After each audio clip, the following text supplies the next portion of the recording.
Sinasabi ba rito na hindi na kayo magdidemanda? Ay, hindi po. Tatay? Hindi po. No, wala na. Pumirma po ako sa bilang financial support lang ng bata.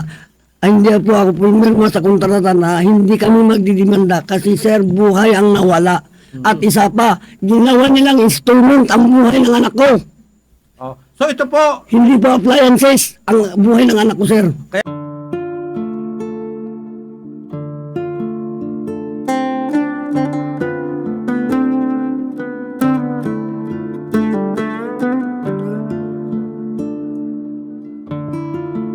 ang pahayag na ito ay ginawa upang magpatunay sa katotohanan at kredibilidad ng tulong pinansiyal na aking ibinibigay sa pamilya ni Reniel Bagara E. Nibal at Jonathan Niebres E. Ronquillo at magsilbing opisyal na tala ng tulong na ipinagkaloob na ako ay lumagda ngayong Enero 16, 2025 dito sa North Poblacion ng Picuan, Nueva Ecija. May lagda po si Ginang Irene de la Cruz Costales na may pagsang-ayon. Ito po, may mga lumagda sa Federico, si Tatay. Oo, Irene. Oo, si Nanay Irene. At Ludoncio, sito, Bagara. Rudy. Oo po. So sa bahagi po ni Jonathan, si Tatay, no? Opo. At sa bahagi po ni Reniel, yung mag-asawa po. May mga witness po, Rogelio de la Cruz, Joel Bagara, you said, di ko naman, Padua, yung isa. Konsyala pa to? Si Konsyala Padua. Ano po pagkakintindi po? Sinasabi ba rito na hindi na kayo magdidemanda? Ay, hindi po. Tatay? Hindi po. No, wala na. Pumirma po ako sa bilang financial support lang ng bata. Ay, hindi po ako pumirma sa kontrata na hindi kami magdidemanda kasi sir, buhay ang nawala. At isa pa, ginawa nilang installment ang buhay ng anak ko. Oh. So ito po, Hindi po appliances ang buhay ng anak ko, sir. kaya hindi po to Ayaw po sa maintindihan nila. kapalit ng buhay ng anak nyo. Hindi Ito po, sir. tulong maaari sa pagpapalibing. Opo, sir. Ngunit ginawa nilang appliances ang buhay ng anak ko. Nahulog ang ginawa nilang 3 beses. Hindi na po makatarungan ang ginawa nila, sir, sa anak ko. Hindi na po. Oo. At ang tali ko kung mangyari po sa yon, hustisya para sa anak ko. Opo. Ayan, tatay. Ano lang. Opo, sir. Kulang po. Ano? Po, sige po. Yung pong sina Nanay Irene. Nanay Irene, ano po pagkakaintindi ninyo doon sa pinirmahan po ninyong kontrata, Nanay Irene? Tatay, ano? Rudy, sige po.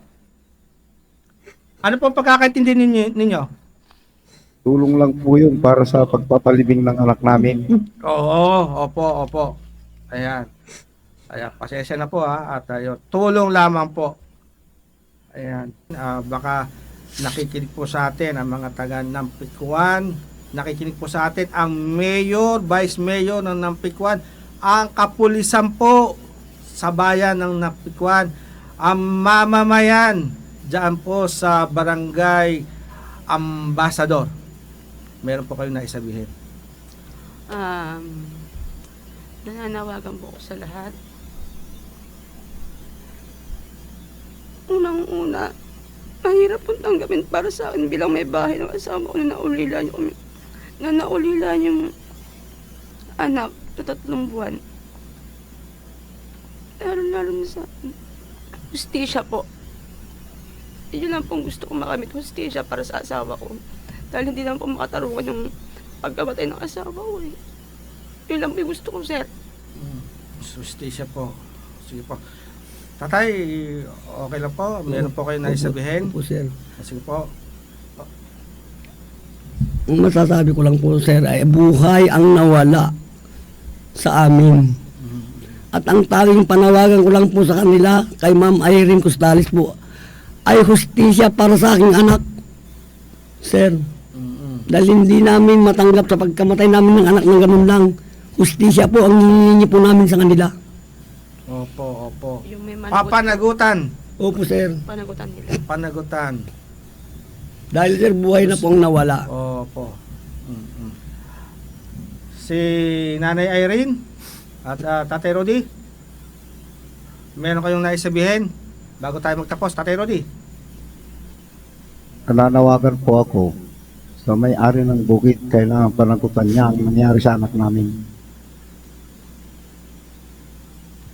So, hindi po sapat yung tulong sa pagpapalibing. Hindi po 60,000 o yung pong 60,000 na yun, hati pa po kayo. Yung dalawa po. Ate po. Hati pa, 30,000. So, walang makapag-isip na yan ay damyos para doon sa buhay, ano? Kundi tulong siguro sa pagpapalibing talaga. Yun ang malinaw, Opo, no? tulong lang po yun. Opo, ayan. So, yun po ang nais nating ibatong mensahe diyan po sa bayan ng Nampikwan.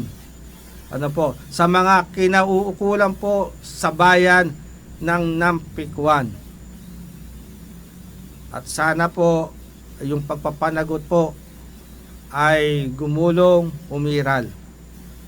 Dahil tayo po dito po sa atin, sa bayan natin, sa lalawigan po natin, sa ating bansa, meron po tayong sinusunod na batas. Diba? Para maging maayos ang pamumuhay, maging matahimik ang pamumuhay, kahit naghihirap ang mamamayan, kahit paano yung gobyerno makatulong sa isang pamayanan na maging maayos kung ano man ang mga nagiging problema. Di ba? Walang pagtatakip dapat na mangyari, kundi dapat merong managot. Yung kaukulang pananagutan ang siyang umiral.